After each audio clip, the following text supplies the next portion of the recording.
Jumpa lagi hari ini di program live Keluarga Moralitas. Nah, ini adalah salah satu dari dua program baru dari Yayasan Pelatihan Moralitas Budi Pekerti Bangsa Indonesia. Kita menyebutnya Keluarga Moralitas karena keluarga itu adalah tempat pertama untuk kita berbagi tentang nilai-nilai kehidupan dan mempraktekkannya di dalam kehidupan sehari-hari bersama keluarga.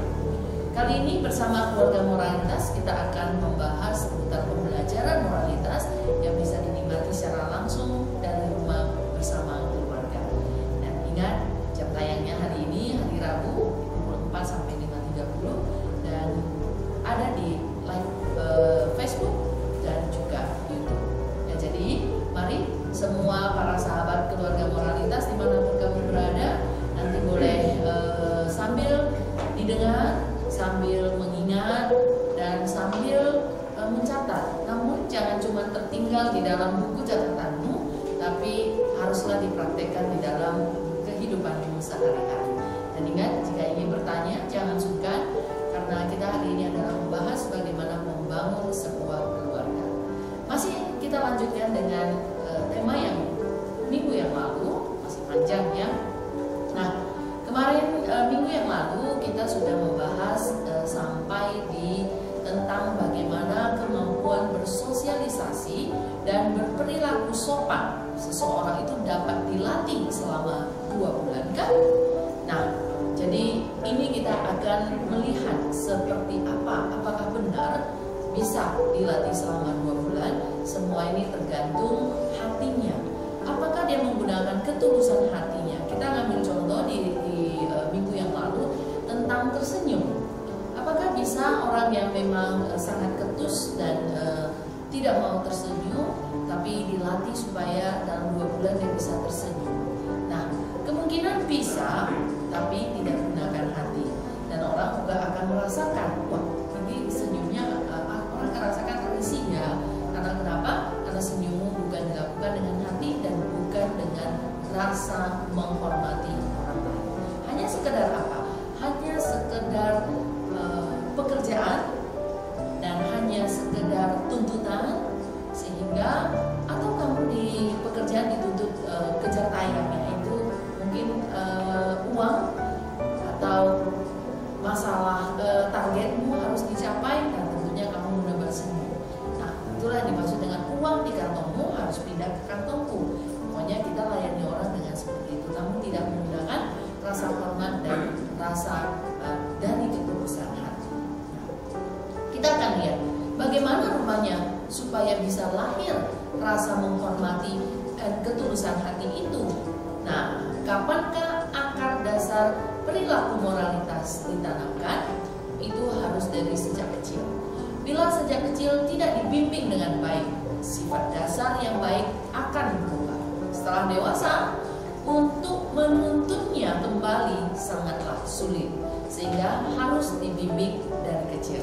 Bapak Ibu, cobalah nilai dirimu sendiri. Seperti itukah? Apakah pernyataan ini benar atau salah? Nah, Bapak Ibu bisa melihat bahwasanya apakah yang terpupuk di saat kamu sejak kecil itu dan sekarang mau disuruh berubah kayaknya susah. Sudah ditegur, sudah dinasehati, sudah diperingati, dan mau apa lagi? Nah, sehingga memang sangat sulit. Namun sebenarnya tidak sulit. Hanya hati kecilmu saja mengiyakan iya dan saya mau berubah. Nah, itu bisa berubah dan moral itu bisa ditanamkan. Tapi kenapa juga susah? Setelah kamu iyakan, karena egomu, karena aroganmu, karena egomu yang terlalu besar. Karena kenapa? Kamu mikir ini gak urusan gue, gak urusanmu, gak urusanku, ya udah selesai. Nah, kepedulian juga tidak kurang. Sehingga ya kamu juga akhirnya akan lahir dari ego. Nah, kamu karena tidak peduli, maka egomu akan semakin besar. Nah, maka sifat kecil ini, sifat seperti ini sejak kecil, bila tidak ditanamkan setelah dewasa, ya memang susah. Tapi ingat, hanya butuh setetes hati kecilmu saja untuk melakukannya. Jadi tidak ada yang tidak bisa. Tapi kalau kamu gagal lagi menentukan dan mengubah sifat jelekmu itu, berarti berarti memang kamu sudah bandel, dan artinya kamu sudah menggigit sifat jelekmu itu. Ada orang yang membantumu, namun kamu sudah, kita ngambil contoh, orang mau membantumu, kamu sudah berada jatuh di lubang atau jatuh di mana yang lebih ke dalam, sehingga ada orang membantumu mengatakan, ayo sini tanganmu biar kita tarik ke atas, dan ternyata kamu mengatakan, iya tangan saya sakit kalau ditarik. Itu cuma alasan. Kemudian oke, nggak pakai tangan, temannya mau bantu lagi, atau ada orang di sampingmu mau bantu lagi, ayo saya kasih tali deh. Waduh, talinya gede kali ke tangan saya, nanti waktu tangan saya tarik tali itu, tangan saya bisa terluka, bisa begini. Itu juga alasan kamu. Memang karena sifat kebandelanmu itu ada di dalam dirimu. Setelah tali nggak mau, temanmu mencari cara lagi, orang di sekitarmu peduli lagi denganmu, dikasih apa? Tangga. Nah, kamu ngomong apa lagi kalau dikasih tangga? Kamu mengatakan, aduh kayaknya susah ya tangga ini, gimana sih manjatnya? Waduh, kalau aku sampai ke atas harus gimana? Ya, itu juga karena egomu. Maka kenapa orang selalu bertanya, kok nggak bisa berubah ya kalau sudah tua, sudah dewasa? Sebenarnya bukan tidak bisa berubah, tapi karena ego kamu, karena bandelnya kamu selalu mengatakan gue gitu, saya. Nah, karena sayamu, akunya kamu ini sangat gede, sehingga kamu itu tidak ada kepedulian. Jadi yang susah siapa? Ya dirimu sendiri. Yang akan menderita siapa? Ya dirimu sendiri. Sehingga dengan keluarga, dengan orang di sekitarmu, ya kan dicuekin. Orang tidak akan nyaman berada dengan kamu. Maka ingat, tanamlah sejak kecil. Tapi banyak mengatakan keburu dewasa, keburu tua. Ya, hanya butuh hati untuk mengubah. Hanya butuh kamu singkirkan dulu yang namanya egonya kamu. Kamu singkirkan dulu yang namanya ketidakpedulian kamu. Buang dulu akumu. Kalau sudah dinasehati, kalau sudah ada yang membantu, silakan diterima dengan berlapang dada. Dan ingat, selalu mengontrol kesadaran kamu. Nah, inilah dia apa yang harus kita lakukan dan apa yang harus kita tanamkan di dalam diri kita. Nah, di dalam buku ada sebuah perkataan mengatakan yang artinya Meng Yi Yang Zheng Shen Hong Yi. Meng ini artinya menandakan langit dan bumi itu akan membuka jalan. Semua makhluk hidup masih sangatlah lemah. Untuk saat ini haruslah dilindungi dengan sebaik-baiknya. Nah, begitu juga bila diarti luaskan sampai ke pendidikan anak. Ini kita hari ini mungkin Bapak Ibu lebih ke ada kita membahas ke pendidikan anak. Tapi tolong refleksi untuk dirimu sendiri di saat hari ini kamu juga sudah dewasa. Tapi ingat, walaupun kamu sudah dewasa, kamu sudah berkeluarga, sudah punya anak cucu, nah kamu juga tentunya anak dari orang tuamu. Nah, kita periksa kembali hari ini dan setiap saat mengikuti online adalah untuk mengintrospeksi diri, bukan mengatakan aku sudah pernah dengar, aku sudah pernah ini, aku sudah pernah ini. Ya, kamu akan semakin ego. Itu signal yang bisa kita kaji. Nah, kita akan lihat kalau diarti luaskan sampai ke pendidikan anak, yaitu di masa kecil anak harus ditumbuh kembangkan. Yang pertama adalah semangat luhur yang kekal abadi. Semangat luhur ya Bapak Ibu, bukan semangat nafsu keinginanmu. Ya. Nah, yang kedua adalah sikap menanggapi masalah. Kalau sudah kamu ditegur, kalau kamu sudah menghadapi masalah, kamu sudah harus punya sikap bagaimana menanggapinya. Apakah dengan egomu, atau dengan kemarahan kamu, atau dengan sakit hati kamu. Nah, kamu akan melihat hal itu bagaimana kamu menanggapi masalah. Itulah signal.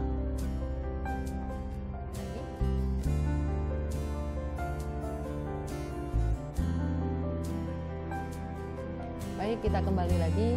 Jadi sekali lagi juga mohon maaf karena jaringan, tapi di kacamata kita selalu mengatakan ya inilah mau berbuat kebaikan aja tidaklah gampang. Ya.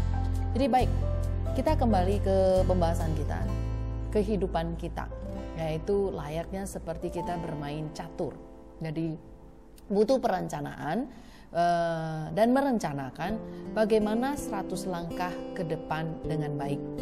Nah, maka hidup kita akan berjalan dengan sangat tenang. Kehidupan anakmu juga dapat berpandangan yang jauh. Di sini dikatakan bermain catur dengan 100 langkah ke depan, yaitu kamu punya rencana atau kamu punya tujuan, punya satu niat. Nah, dalam kehidupan, ya tentunya lebih bijaknya yaitu apa tujuan hidupmu. Nah, setelah ada tujuan hidup ini, kamu barulah bisa melangkah dengan sangat tenang. Tapi kalau tujuan hidupmu kamu juga sudah punya, namun hanya terlalu pendek, terlalu ya boleh dibilang hanya sekedar. Nah, kita ngambil contoh, ada orang dalam kehidupannya tidak tahu ditanya setelah atau punya kehidupan 40 tahun, 50 tahun, 60, 70 tahun ditanya, ngapain mau hidup? Apa tujuan hidupmu? Dan akan terdiam dengan lamanya berpikir, dan setelah berpikir mengatakan kayaknya nggak ada, nggak tahu. Nah, sehingga itu contoh satu kalau kamu kata tidak tahu. Ada juga yang mengatakan apa tujuan hidup kamu? Ya, yang penting bisa dapat makan, bisa dapat pakaian, bisa dapat ini, punya kehidupan, punya rumah, punya mobil, sudah selesai. Nah, sebegitukah tujuan hidup kamu? Nah, setelah kamu mendapatkan, maka kamu akan merasa puas dan rasanya udah, saya sudah dapat kok tujuan hidup ini. Nah, kemudian tujuan hidup yang lebih jauh, yaitu yang lebih luhur lagi. Nah, kamu harus punya bayangan. Jadi kita juga mengambil contoh, misalnya pointer ini, kalau kita hanya meletakkan di atas meja ini, maka kita akan merasa tujuan hidupku gampang kok diambil, udah dapat. Nah, apakah cuma sekedar itu?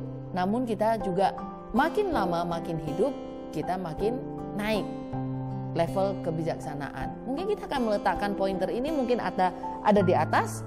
Nah, kita akan berpikir kalau saya taruh di atas berarti saya butuh apa? Berarti saya butuh tangga, atau saya cuma cukup pakai kursi saja. Nah, kita maka ada usaha. Semakin tinggi pointer ini kita letakkan, nah kita akan berpikir kembali, apa sih tujuan hidup saya? Kalau sudah pointer ini taruh paling atas dan sangat tinggi, tentu kita akan mulai berpikir, tinggi sekali, saya butuh tangga. Saya butuh tangga, kalau manjat sendiri jatuh gimana ya? Kayaknya saya butuh teman nih. Saya butuh teman untuk memegang tangga saya. Kalau sudah punya teman, terus saya kalau jatuh, wah ini kalau ke lantai, wah nanti bisa terluka. Saya mungkin harus alaskan apa? Harus alaskan busa atau alaskan apa? Nah, inilah disebut plan kehidupan kita. Inilah disebut tujuan hidup kita. Harus mempunyai kompasnya, harus mempunyai tujuannya. Maka kamu akan berjalan dengan sangat tenang. Tapi kalau tidak ada tujuan, hanya sekedar fun saja untuk melewati hidup, ya kalau bisa ketemu teman, ketemu pacar, ketemu keluarga, ketemu anak, udah selesai. Nah, maka hidupmu akan selalu berada di kebimbangan. Ya, kamu tidak tahu arahnya mau kemana. Nanti kalau sudah ketemu anak, ya udah senang, ya udah selesai. Nanti besok datang lagi masalah, ya kayaknya udah ketemu kok begini. Nah, itu artinya belum ada tujuan hidup, atau tujuan hidupnya terlalu pendek, terlalu level untuk menuju ke lebih orang bijak, itu sudah tidak ada. Jadi maka mulai hari ini tentukanlah tujuan hidup kamu. Tentukanlah, ayolah bermain catur kehidupan kamu, tentukan 100 langkah. Jangan cuman hanya sekedar, saya hari ini udah main catur, terus keluarnya ya udah deh, ntar si bentengnya keluar, ntar yang lain nanti aja lah baru mikir lah. Mungkin Bapak Ibu yang bisa main catur pasti mengerti bagaimana kalau lagi main catur, ya. Maka orang sekarang yang mempunyai pertimbangan seperti ini sudahlah tidak banyak. Karena kenapa? Orang zaman dulu apakah ada pertimbangan yang seperti ini? Ya memang sangat banyak. Nah, kenapa orang zaman sekarang katanya zaman now? Ya tidak ada plan, tidak ada pandangan seperti ini. Ya karena kenapa? Karena dia nikmati hidup ya sekedar seperti pointer ini yang cuma taruh di depan, ya sudah gampang dapatnya. ya sudah nikmati aja gitu loh. Jadi ya dia rasa ya ini kehidupan, tapi sebenarnya bukan seperti itu ya. Jadi kamu boleh milih kehidupan kamu mau bermain catur kehidupan yang seperti apa. Cukup satu langkah ya sudah. Hari ini seperti orang dapatkan, saya dapat 1000 dapat makan, ya udah kelar selesai gitu loh. Tidak ada perencanaan, tidak ada action. Nah itu juga tidak akan punya ketenangan dalam berjalan. Jadi pendidikan keluarga filosofi hidup luhur seharusnya yang paling banyak di seluruh dunia. Kita pernah mendengar yang namanya Liao Fan Sixun. Tuan Liao Fan itu adalah seseorang yang menjadi bukti bagi kita bahwasanya beliau bisa mengubah nasibnya dan memberikan kita contoh teladan, bukti bahwasanya benarkah nasib kita bisa berubah. Nah dari beliau sangat banyak pembelajaran, sangat banyak bukti. Begitu juga dengan pembelajaran Zhijia Keyen juga sama. Di sana ada banyak sekali aturan-aturan tentang kehidupan kita. Kamu menjalankan satu aturan, maka kehidupanmu akan maju satu. 2 kehidupan yang kamu patuhi, kamu juga akan 2 kemajuan kehidupan kamu akan kamu lalui. Nah, sama dengan Yan Shi Jia Xun juga sama. Di dalam keluarga, aturan apa yang ada? Nah, di dalam keluarga, di dalam perusahaan, di dalam masyarakat, di dalam bernegara, nah itu semua punya aturannya. Tapi kalau kamu bandel, ya kamu akan ya terisolasi dengan lingkungan yang kamu hadapi ini. Nah, dan juga ada pengajaran Cukeliang juga sama. Jadi banyak sekali orang bijak yang mempunyai perilaku semacam ini. Dia mewariskan kebijaksanaan hidup manusia.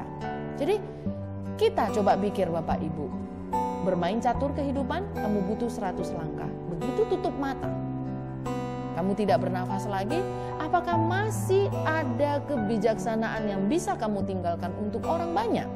Atau kamu hanya sekedar saja sehingga meninggal ya udah makan dan orang akan bilang ini orang ya udah deh kalau udah meninggal ya udah. Tapi coba itulah disebut tujuan hidup. Sampai nutup mata saja kamu masih meninggalkan sesuatu. Seperti Tuan Liao Fan sampai hari ini sudah ribuan tahun, tapi sekarang dan kita menggunakan beliau menjadikan teladan, menguatkan kita bahwasanya rupanya bisa ya saya mengubah. Apa pembelajaran kita ngambil satu contoh dari Tuan Liao Fan? Apa yang diajarkan? Yaitu mengingatkan kita dan mengatakan dan memberitahukan kita bagaimana sebenarnya mau mengubah nasib. Ada 3 cara. Masih banyak latihan. Ada 3 cara bagaimana kita mau mengubah nasib kita. Yang pertama, ubahlah melalui sikapmu. Jadi sikap duluan. Nah, sikap mungkin beberapa dari Bapak Ibu ada yang sudah pernah ikut pelatihan, ada yang belum pernah ikut pelatihan. Nah, kalau yang sudah pernah ikut mungkin sudah tahu sikap apa. Oh, mungkin dari sikap berpakaian, dari sikap tutur kata kamu, dari sikap cara kamu berdiri, cara kamu duduk, dan cara kamu berjalan. Nah itu akan menentukan siapa kamu yang sebenarnya. Nah maka itulah Tuan Liao Fan memberitahukan kita. 1, ubahlah sikapmu. Jadi kalau kamu arogan, kamu ubah dulu sikap kamu. Terus kalau duduknya suka ngangkang, duduknya suka kakinya dinaikin dengan alasan ya saya lagi kurang ini, saya kurang itu, semua kurang. Nah apakah itu kamu menjaga sikapmu? Ya tentunya juga tidak. Ya, jadi dari sikap itu yang pertama yang diajukan oleh Tuan Liao Fan. Kemudian bagaimana mengubah sikapmu lagi? Yang kedua adalah dari pemahaman. Tadi kan kita sudah tahu ya, dari sikap duduk itu harus bagaimana, seorang wanita harus bagaimana, seorang pria harus bagaimana, berdiri, berjalan, dan semuanya, cara berbicaranya, cara berpakaiannya, cara dia bergaulnya, semua punya standar sikapnya. Nah, namun kita akan berpikir, ya susah sekali ya mau jadi orang bijak luhur, kok banyak sekali aturan, yang udah deh saya jadi orang biasa aja kayak begitu. Lebih gampang gitu loh, maunya sih instan. Orang zaman sekarang susah, maunya cari yang instan. Tapi itu kembali bagaimana kamu memainkan catur kehidupan kamu. Kalau kamu mau instan ya sembarang aja kamu main catur, ya gak apa-apa, enak ya, tapi ujungnya ya kamu akan kalah gitu. Nah ini juga sama, kalau kita bisa mempersiapkan, nah maka kita butuh pengubahan diri yang kedua, yaitu pemahaman.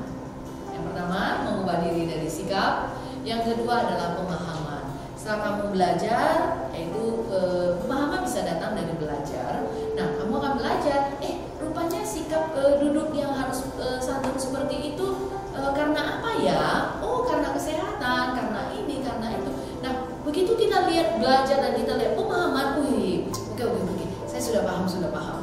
Nah, sudah mulai ada pemahaman, saya ngerti dan saya tahu. Nah, yang ketiga yaitu mengubah dari hati. Nah, ini yang sangat penting. Mengubah hati. Setelah kamu tahu sikap, ini kamu 1-2 hari kamu ubah sikap kamu. Namun akhirnya kamu belajar, aduh capek juga. Dapat pemahaman, dapat pengetahuan. Yang ketiga ini mainnya dari hati. Besok kamu lakukan dan 3 hari lagi kamu nggak akan lakukan. Itu karena apa? Karena hatimu nggak ada. Kamu jangan bohongin orang kalau bilang aku udah tahu, aku udah berubah. Tapi kalau kamu hari ini berubahnya memang bagus, besok 2-3 hari lagi kamu kembali back to basic dengan sikapmu yang jelek itu, sifat jelekmu, ya kamu nggak punya hati. Signal kita sudah tahu, akhirnya kita bisa menilai orang. Nah, kadang orang berpikir kayaknya dukun nih, kayaknya bisa tahu nih kata hati. Sebenarnya bukan. Dari Tuan Leovan sendiri sudah banyak sekali mengajarkan kita bermacam cara untuk mengubah diri kita. Kalau kita ada kesempatan, mungkin kita boleh nanti mengambil sesi khusus membahas tentang Tuan Leovan bagaimana mengubah nasib.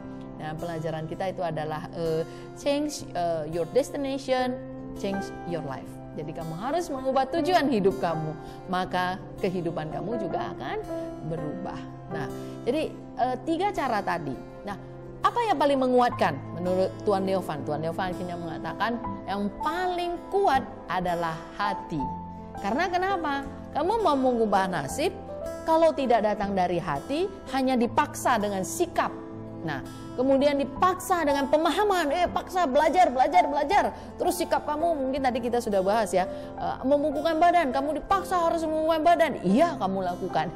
Ternyata kamu nggak pakai hati. Akhirnya kamu cuma munafik melakukan sesuatu. Jadi siapa yang tahu? Kamu juga, dirimu sendiri yang akan tahu. Jadi sebenarnya pendidikan tentang filosofi hidup atau moralitas sangatlah sederhana dan itu sudah ada di dalam diri kita. Tinggal kita gali saja, tinggal kita kembangkan saja. Tapi kenapa kita tidak bisa kembangkan? Ya kembali lagi tadi, kamu tidak punya hati, tidak punya kesungguhan hati, tidak punya ketulusan hati, dan kamu lakukan adalah demi memperlihatkan pada orang lain. Dan bisa orang lain tidak melihatmu, kamu curi-curi. Curi apa? Curi penyelewengan. Ya kamu curi-curi. Karena kenapa kamu lakukan sesuatu? Ada karena kepengen dilihat oleh orang lain. Dan kamu kepengen atau tidak kepengen dilihat orang lain karena kamu melakukan penyelewengan. Nah itu dia sebenarnya masalah atau kusutnya kita di dalam kehidupan. Kenapa saya kembali ke 1 hari saya berubah, 3 hari saya kembali lagi? Itu kusutnya kita di situ. Jadi hatimu yang tidak ada. Memang sikapmu baik sekali, pemahamanmu baik sekali, disuruh belajar, disuruh ini, semua buku ini, ikut nge-live ini, ikut mendengar ini, semua kamu lakukan. Ya pemahamanmu cukup. Namun hati-hati dengan pemahaman. Kalau kamu cuma tahu 2 hal ini saja, maka kamu akan menjadi orang yang sombong. Kamu akan mengatakan, saya udah tahu kok, saya udah pernah belajar kok, saya sudah bisa, saya sudah ngerti. Sebenarnya perlu. Karena kenapa? Ketiga, hatimu tidak bisa. Nah, itu keteladanan dari Tuan Leovan. Jadi kita boleh memilih kehidupan. Nah, kemudian kehidupan manusia harus memilih pilihan yang benar. Nah, tadi kembali kan tadi itu pilihan yang benar. Bapak Ibu boleh memilih mau bermain catur dengan 1 langkah atau 1000-an langkah, 100-an langkah kamu pikirkan. Nah, atau cuma sekedar menikmati hidupan ini saja. Nah, itulah memilih hal yang benar. Sudah dapat pilihan, tapi kamu harus checklist dulu, benar atau tidak. Kadang-kadang seakan-akan apa yang kita lakukan itu benar, seakan-akan ada dikit aja kok nyelewengnya, nggak apa-apa kok, pada umumnya orang juga lakukan, begitu loh. Itu benar. Ya kalau itu salah,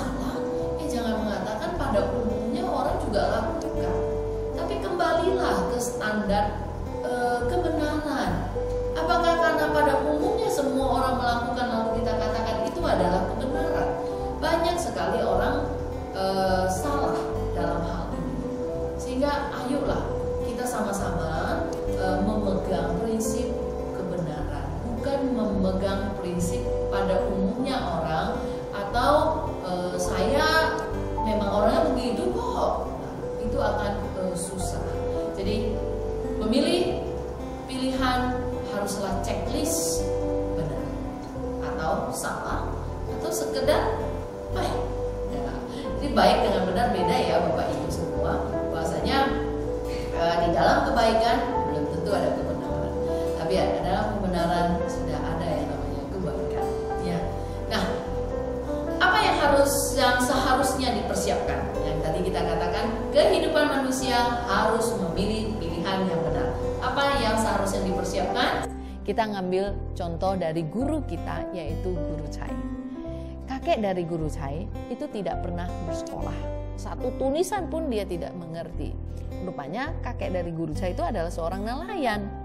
Nah, saudara-saudara dari kakeknya itu juga nelayan. Bahkan anak saudaranya saat masih belum lulus sekolah menengah pertama, mereka juga sudah sama-sama pergi menangkap ikan. Nah, sehingga saudaranya ini semua menjadi santai. Ya, karena sudah punya pekerjaan nih. Karena anaknya membantu menangkap ikan. Nah, maka dirinya sendiri tidak perlu begitu lelah lagi. Banyak ya yang seperti ini ya. Nah, bagaimanakah seperti ini? Ya memang di depan mata untuk sementara ya sangat baik. Namun kakek Guru saya merasa manusia bila tidak belajar menjadi tidak berkebijaksanaan. Saya ulang kembali ya. Manusia bila tidak belajar menjadi tidak berkebijaksanaan. Sehingga sungguh suatu penyesalan. Sehingga betapapun sulitnya, akhirnya kakeknya juga harus bertahan agar anaknya dapat bersekolah. Karena pilihan ini dan pengambilan keputusan ini, generasi ayahnya dari Guru Chai itu ada 5 bersaudara. Apa yang akan terjadi dalam kehidupannya? Pilihannya. 1 adalah profesor. 3 lulusan universitas. Dan 1 lulusan sekolah menengah atas. Sampai pada generasinya Guru Chai, tadi ayahnya Guru Chai ya, sekarang generasinya Guru Chai, semuanya adalah lulusan di universitas dan sudah menghasilkan 2 orang profesor. Nah, itu. Nah, inilah pilihan dari kakek Guru Chai. Jadi Bapak Ibu bisa bayangkan ya, kalau kakeknya seperti saudara-saudaranya merasa anak saya udah bantu saya nih untuk nelayan bersama. Akhirnya ya udah anaknya ya udah orang tuanya santai, udah ada yang bantuin kok gitu loh. Namun bagi kakek dari Guru saya, beliau merasa tidak mau. Sehingga beliau memutuskan biarlah dia lelah, biarlah dia harus bertahan, biarlah dia harus berjuang sendiri menjadi nelayan, tapi mampu membesarkan anak-anaknya.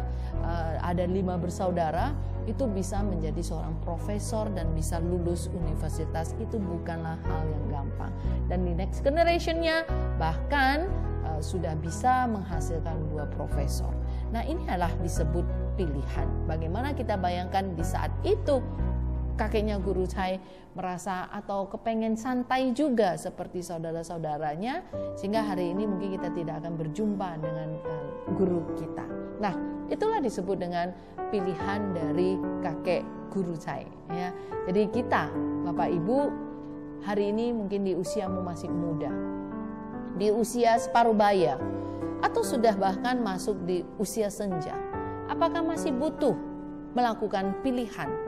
Dan jawabannya adalah sangat-sangat butuh sekali. Walaupun kamu sudah di usia senja, kamu sudah di usia yang sudah hampir ya 70-an, 80-an, 90-an, masih perlukah kamu meningkatkan kebijaksanaanmu, menentukan pilihan dengan benar di sisa hidupmu? Dan jawabannya adalah sudah harus pasti. Mumpung kamu masih diberi kesempatan, kamu masih diberi nafas untuk terus belajar. Apa salahnya di saat usia 80 tahun kamu masih bisa duduk, mendengar, melakukan kebijaksanaan dan meningkatkan diri di setiap hari dan setiap saat. Karena kenapa? Karena di usia senja kamu punya banyak sekali waktu dan kamu sudah tidak bertenaga.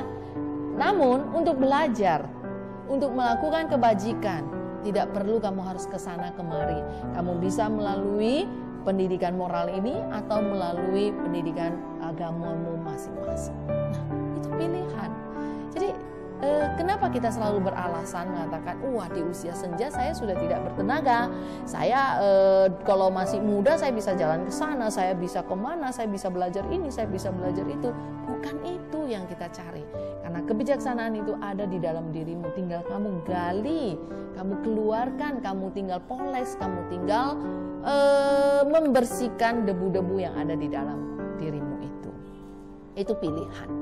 Ya, jadi jangan berpikir milik kebijaksanaan ini adalah milik anak muda gitu loh, atau miliknya pendidikan moral ini miliknya anak-anak gitu loh. Wah, itu bukan, itu salah sekali. Jadi kalau kita sebagai senior, kita sebagai orang tua, sebagai orang sudah mempunyai sudah tinggal sisa hidup di usia senja, kamu masih bisa memberi keteladanan dan kamu adalah orang yang sangat luar biasa. Sehingga ya kamu harus tahu apa yang ada di dalam benakmu. Kenapa di usia senja kamu bisa meluangkan waktu? Kenapa di usia senjamu kamu bisa menjadi orang yang bernilai? Nah, dan di saat itu kamu bisa menginspirasi orang. Wah, rupanya saya masih bisa menjadi teladan dan masih bisa memberi cahaya untuk orang lain, untuk orang contoh kepada saya. Nah, jadi baik sebelum kita berpisah, kayaknya sih belum berpisah, cuma break sebentar aja deh gitu ya. Bahwasanya kita sudah tahu membuat pilihan. Nah, karena hari ini Bapak Ibu sudah memilih untuk online bersama, hari ini sudah memilih untuk duduk manis, mendengar. Nah, tentunya juga harus mengambil pilihan. Silahkan memberikan pertanyaan. Ya, pertanyaan tentang kehidupan kamu, pertanyaan pernah kamu dengar, pertanyaan apa. Nah, inilah pilihan hidup kita. Ya, coba boleh diajukan. Saya boleh tahu apa sih pilihan dalam hidupmu yang sudah kamu pilih dengan kebijaksanaan. Karena waktu kita break sebentar, 5 menit, nanti kita akan kembali di dalam pembelajaran ini dan sesi bertanya. Saya ingin tahu Bapak Ibu memilih apa dalam kehidupan ini. Terima kasih, nanti kita jumpa kembali.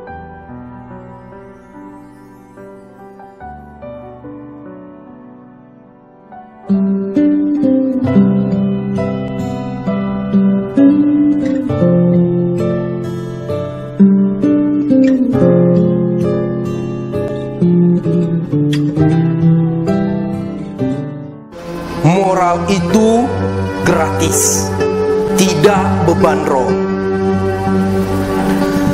Ada yang hidup hanya sekedar lewat, ada juga yang hidup setengah mati berjuang untuk diingat orang. Hidup mereka penuh dengan muslihat, dan mereka ada juga yang hidup sesabar pemain di dalam pekat. Untuk hidup, kita harus hidup. Jangan hidup seperti orang yang mati. Hiduplah dengan menjadikan hidup sebagai pembekalan untuk menghadap Ilahi. Terus bersyukur meski kaki menginjak bara api. Pangkat dan jabatan, tahta dan penghormatan menjalani hidup. Kelak kau akan hidup tanpa ada moral. Hatimu pun mati, haus akan duniawi, lupa akan ilahi. Haruskah kesadaran itu datang dengan rasa yang pedih, baru engkau sadar? Haruskah Tuhan menegur kita dengan kurungan jeruji bersih, baru kita sadar? Haruskah Tuhan menegur kita dengan penyakit, baru kita sadar?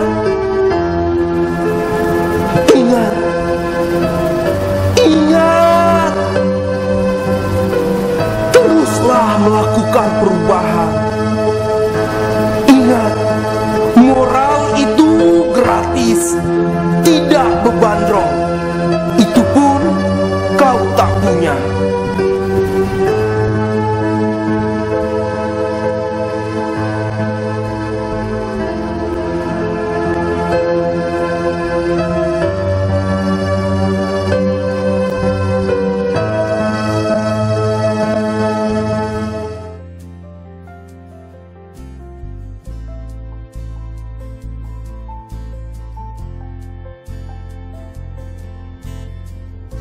Baik, kita kembali di sesi yang terakhir ini.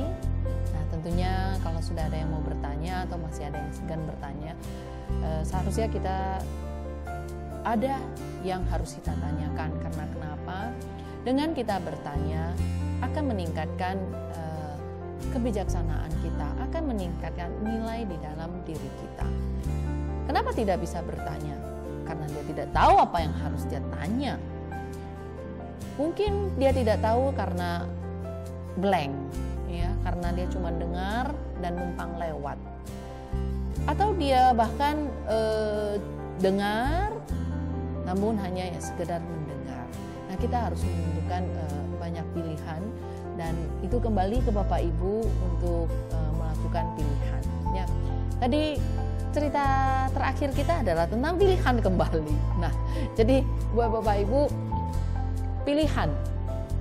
Nah, memang sangat susah menentukan pilihan, karena di awal minggu kemarin kita juga sudah melakukan pembahasan pilihan. Setelah dipilih barulah kita berjuang. Jadi hidup ini semuanya harus dihadapi dengan yang namanya pilihan, barulah kamu bisa berjuang. Nah, sehingga ini sudah ada beberapa yang bertanya bahwasanya bagaimana nih, ada orang tua yang tidak tahu memilih langkah apa yang harus dilakukan dalam mendidik anak. Benar sekali. Banyak orang tua sekarang tidak tahu mau bawa anak ini, mau bawa keluarga ini, mau dibawa kemana gitu loh. Dan prinsipnya hanya, ya saya kasih sekolah, saya kasih makan, saya kasih tempat tinggal, dan ya paling nasihat-nasihat. Tapi tidak tahu langkahnya kemana, banyak sekali. Nah, hal dasar apa yang perlu dilakukan orang tua agar yakin melangkah dalam mendidik anak? Hal paling mendasar adalah belajar menumbuhkan kebijaksanaan. Tidak ada pilihan lain. Karena kenapa? Sebagai orang tua, kamu saja tidak tahu bagaimana kamu mau memberitahukan anakmu, begitu loh. Nah, jadi banyak orang bertanya, langsung sendiri kapan mendapatkan pendidikan kebijaksanaan? Ya, memang sudah tua baru dapatkan pendidikan kebijaksanaan ini. Dan itu karena kita berjodoh. Jodoh itu pasti ada. Karena kenapa? Karena kita, dan selalu ingat bahwa manusia sifat dasarnya adalah punya kebajikan. Jadi sifat dasar kebajikan kita itu sempat tergali, kemudian ada polusi tertutup, akhirnya mau dilap kembali, baikkah itu jadi dari orang tua, dari lingkungan, dari pernah kebaikan dari orang tuamu terpotong untukmu, atau tersiram untuk kamu. Nah, itu juga semua salah satu penyebab sehingga kamu bisa berjodoh dengan kebijaksanaan ini. Begitu juga dengan Bapak Ibu yang bisa live berjodoh mendengar live streaming ini. Nah, tentunya semua ini adalah kaitan jodoh yang pernah kita lakukan, entah di saat ini atau di saat yang lalu, kita tidak tahu. Nah, jadi buat Bapak Ibu, hal yang paling mendasar bagi orang tua dalam mendidik anak adalah belajar menjadi orang bijak suci, menjadi orang yang penuh dengan kebijaksanaan. Kenallah dengan yang namanya pendidikan berkebijaksanaan. Jadi kalau mau menonton atau memilih buku untuk melihat kebijaksanaan, maka pilihlah orang-orang luhur yang sudah terdeteksi atau bukan terdeteksi, teruji oleh waktu, ruang, nah tempat. Itu harus kita ketahui. Bahwasanya orang bijak luhur itu satu, dia itu sudah ribuan tahun. Apakah dia sudah pernah mencoba akan kebijaksanaan ini? Ya, sudah ribuan tahun dan sampai saat ini masih kita butuhkan. Saya ambil contoh yaitu tentang berbakti. Nah, 5.000 tahun yang lalu Bapak Ibu, berbakti butuh toh? Dan sekarang kita masih butuh anak kita berbakti. Ya iya, kita butuh anak berbakti. Jadi itulah dia. Maka sekarang ini banyak orang tua merasa kok sekarang mendidik anak susah sekali. Karena kamu nggak punya solusi, kamu tidak punya cara, kamu tidak punya langkah, kamu tidak tahu. Maka kamu tidak bisa mengajarkan anak dan membawa anak untuk bisa melangkah bersama. Ya, jadi hal dasar apa yang diperlukan orang tua agar yakin melangkah dalam mendidik anak? Tingkatkan dan belajar kebijaksanaanmu setiap detiknya. Kemudian masih ada lagi yang bertanya, katanya tindakan apa yang harus dilakukan ketika sejak kecil kita membimbing anak dengan baik, tapi ketika dewasa berubah menjadi tidak baik. Nah, kadang Bapak Ibu seakan-akan seperti itu. Ketika kecil kita membimbing anak dengan baik, dan saat dewasa dia berubah. Tapi kalau dia bisa berubah ketika sejak kecil katanya dia membimbing, kita belum tahu sejak kecil itu apakah benar membimbing dengan baik atau cuman dengan mengutarakan kata-kata saja, tidak ada teladan.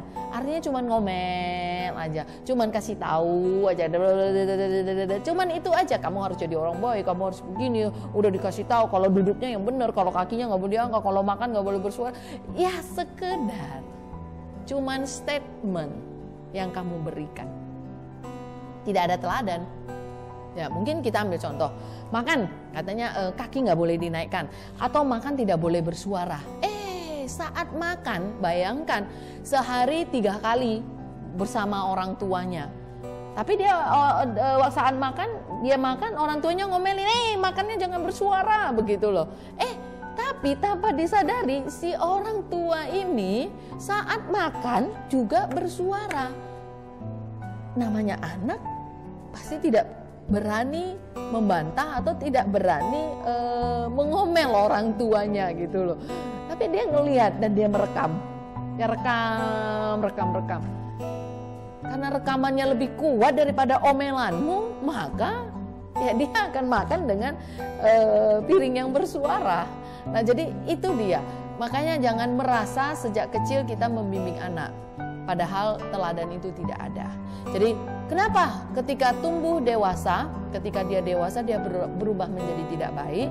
Karena kamera atau video yang dia tangkap di saat dia masih kecil, dia melihat apa yang dilakukan oleh orang tuanya di saat dia kecil, dia tangkap semua, dan ketika dia dewasa bertumbuh, maka di saat itu semua video yang dia tangkap dengan pikirannya, yaitu dengan yang dia lihat di depan matanya, dia akan keluarkan di saat dia dewasa, dia mateng.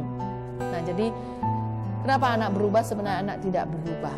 Harusnya anak makin berubah, makin dewasa itu makin bijaksana. Itu semua dari orang tua yang memberikan keteladanan.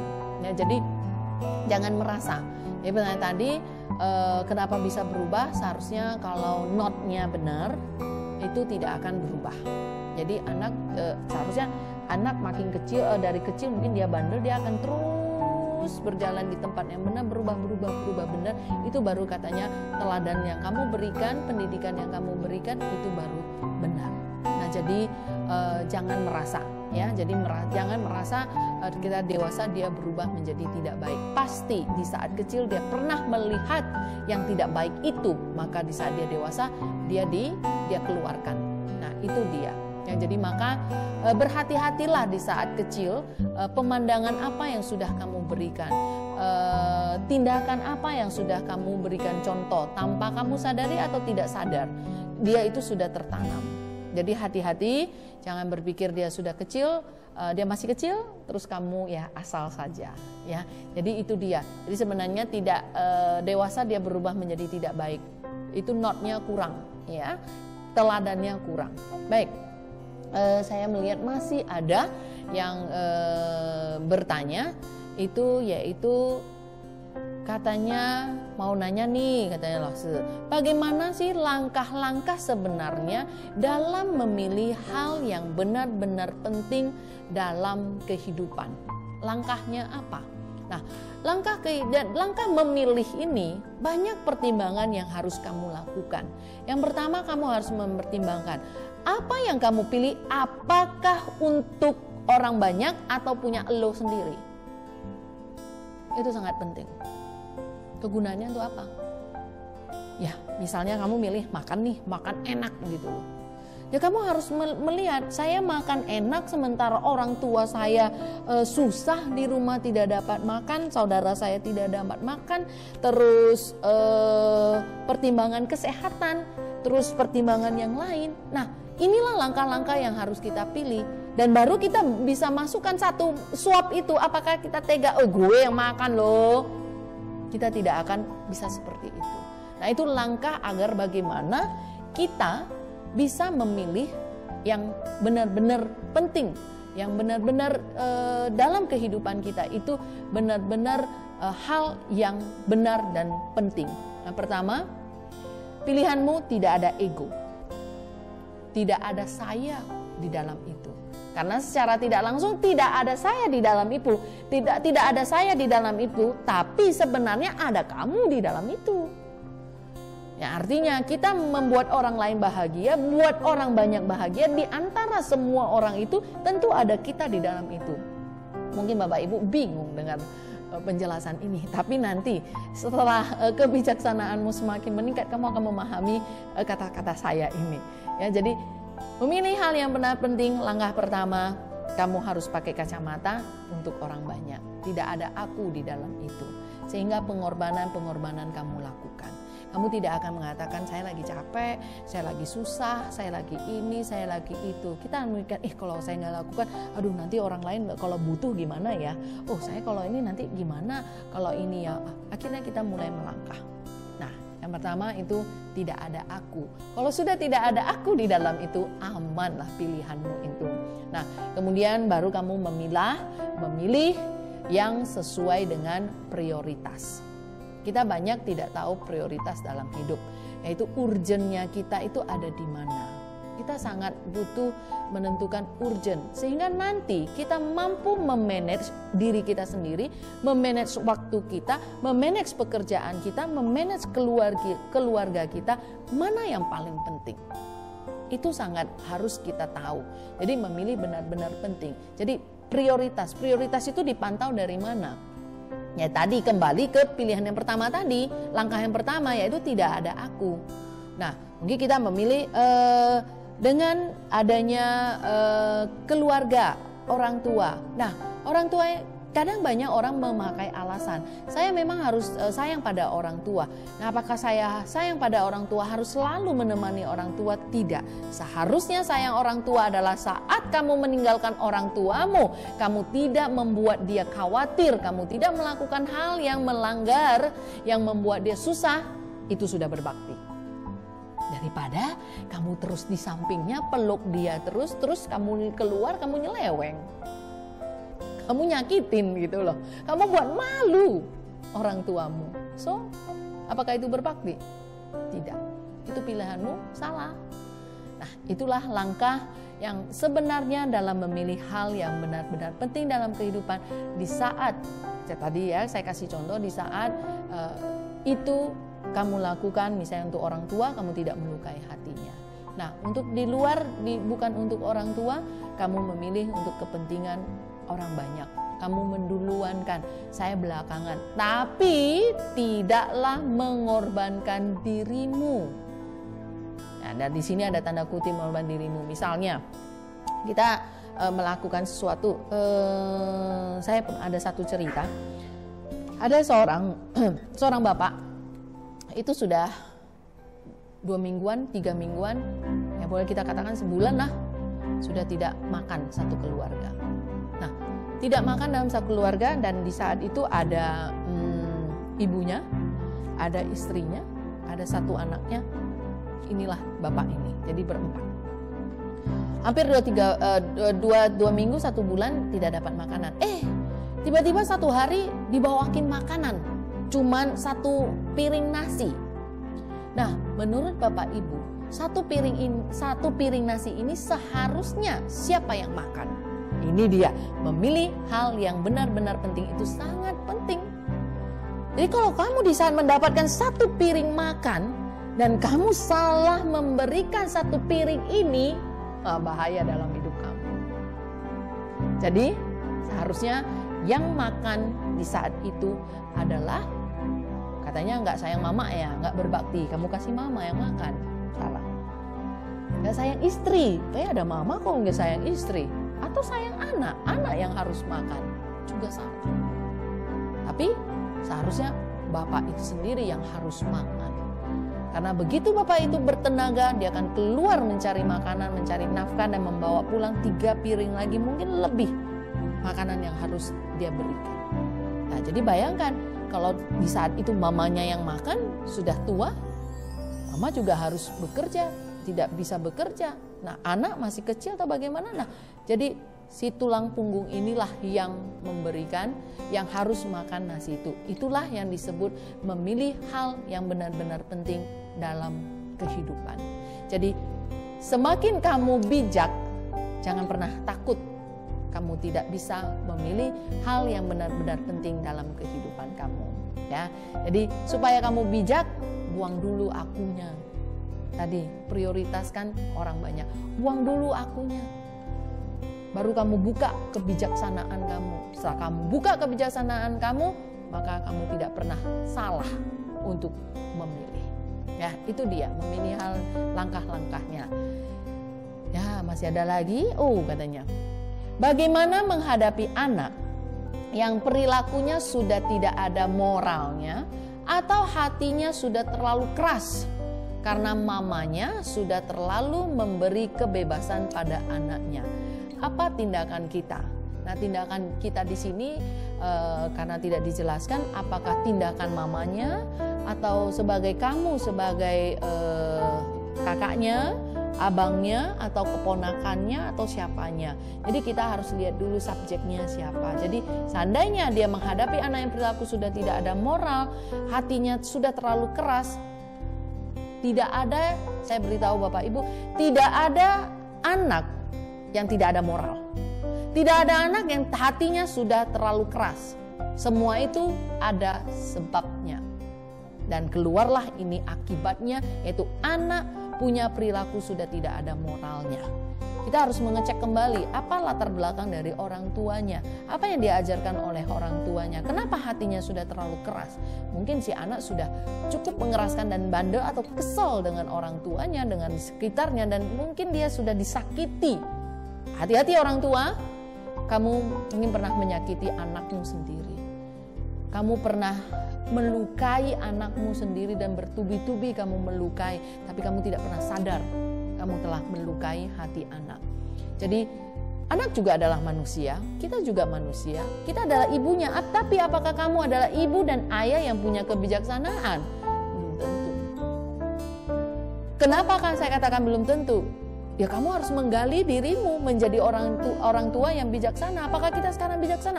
Justru karena tidak bijaksana, maka kita meminjam jalan orang-orang yang punya kebijaksanaan. Kita pinjam jalan-jalannya orang bijak luhur. Kita pakai caranya. Mungkin kita ngambil contoh, orang bijak luhur bangunnya pagi, jam 4, jam 5 pagi, ya kita pinjam toh caranya. Terus tidurnya jam 9, jam 10 malam sudah tidur, ya kita pinjam toh caranya. Ya kamu jangan bandel, jangan sudah jam 12, jam 1, jam 2 kamu belum tidur gitu loh. Nah berarti kamu kan tidak mengikuti jalannya orang bijak luhur. Ya gimana kamu mau jadi teladan buat anakmu? Jadi pertanyaan ini adalah kamu harus ngecek kembali. Dan selalu saya ingatkan, tidak ada anak yang tidak bermoral karena dia tidak mendapat keteladanan. Yang kedua, hatinya kenapa sangat keras? Karena kamu telah melukai hatinya. Cek kembali alasannya. Jadi kalau menghadapi si anak ini, ajak dia ngobrol hati ke hati. Jadi bukan ngobrol elu mamanya, kamu anakku, kamu dengar aku ya. Gak bisa. Jadi kita mengajak dia meminjam hatinya, atau boleh menggunakan carilah teman-teman atau orang-orang di sekitar yang punya kebijaksanaan untuk menggali hati anak. Karena kalau hati anak tidak tergali, susah cari sebab. Kita cuma marah-marah dengan akibat saja. Ya, jadi itu dia yang bisa saya berikan. Kalau masih belum atau masih penasaran atau masih mau jawaban yang lebih panjang dan lebar kali tinggi lagi, nah nanti boleh hubungi alamat di yayasan, ada nomor telepon dan bisa kita ngobrol bersama, bisa kita memberikan pembelajaran yang lebih lanjut. Nah sebagai penutup buat Bapak Ibu dimanapun berada, sahabat moralitas yang bersama keluarga moralitas, pesan saya bahwasanya mari jadilah orang yang punya pilihan yang sesuai dengan kebijaksanaan, bukan pilihan dari kamu sendiri, tapi bisa memilih hal yang benar-benar penting dalam kehidupan dengan catatan di belakangnya dengan benar, dan kita tambah dengan kebijaksanaan. Jadi mari belajar terus dan jangan pernah bosan ya. Belajar dan belajar dan belajar agar kamu bisa memilih hal yang benar-benar penting dalam kehidupanmu dengan benar. Terima kasih, dengan saya Erina Wongso dari Yayasan Pelatihan Moralitas Budi Pekerti Bangsa Indonesia. Kita akan berjumpa minggu depan dengan pendidikan, dengan pembelajaran yang lebih menarik dan lebih berguna tentunya untuk Bapak Ibu dimanapun berada. Terima kasih, selamat sore, salam moralitas.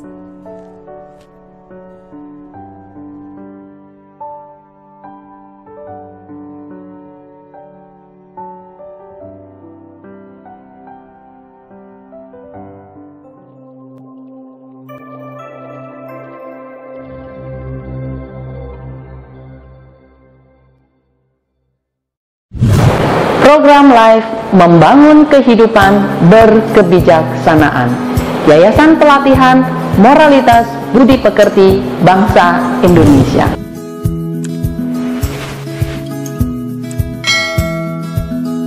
Halo sahabatku dimanapun engkau berada, apa kabar? Sudah lama tidak bertemu ya? Pasti rindu ingin belajar dan bersama berbagi kembali. Tapi karena masih situasi pandemi, harus tetap di rumah ya. Masa pandemi membuat kita terjebak dalam situasi yang membingungkan. Ingin melakukan banyak hal, tapi dibatasi oleh keadaan yang mengharuskan untuk tetap di rumah dan mengurangi aktivitas di luar. Nah, kali ini Yayasan Pelatihan Moralitas Budi Pekerti Bangsa Indonesia akan menemani kita semua di rumah dengan sebuah program yang menarik, bertemu secara online dalam program Live Membangun Kehidupan Berkebijaksanaan. Ayo, lepaskan kepenatanmu, kekhawatiranmu, kesusahanmu, rehat sejenak. Luangkan waktumu dengan terus mengikuti program Live Membangun Kehidupan Berkebijaksanaan.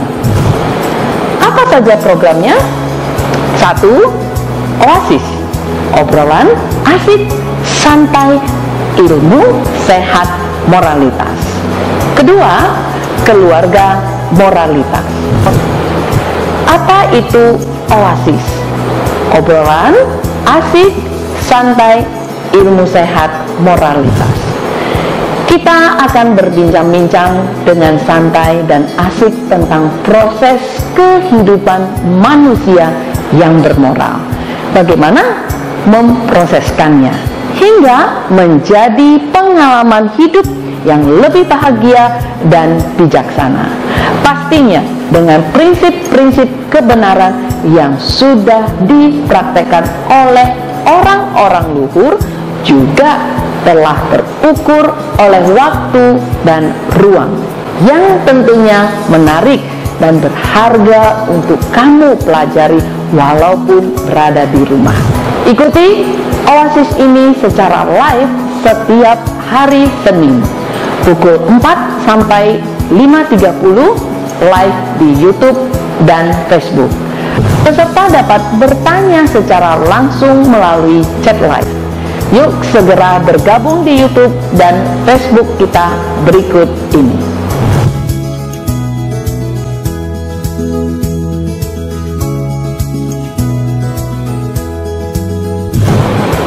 Keluarga moralitas.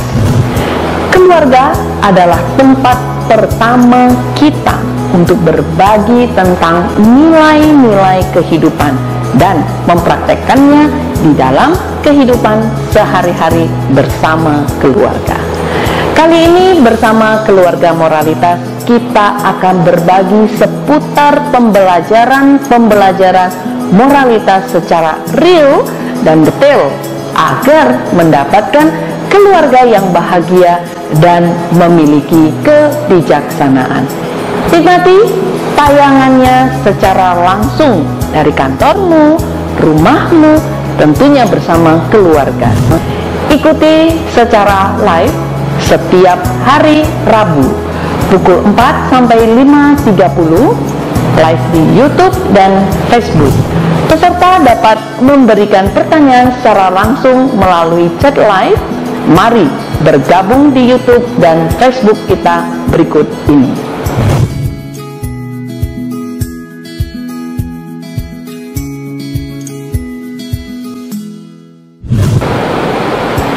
Yuk, klik and join with us. Waktunya membangun kehidupan yang berkebijaksanaan dan bahagia. Mari belajar bersama, share dan ajak teman-temanmu agar mereka juga bahagia. Untuk menjadi orang bijak hanya bisa dicapai dengan melatih diri. Terima kasih, salam moralitas.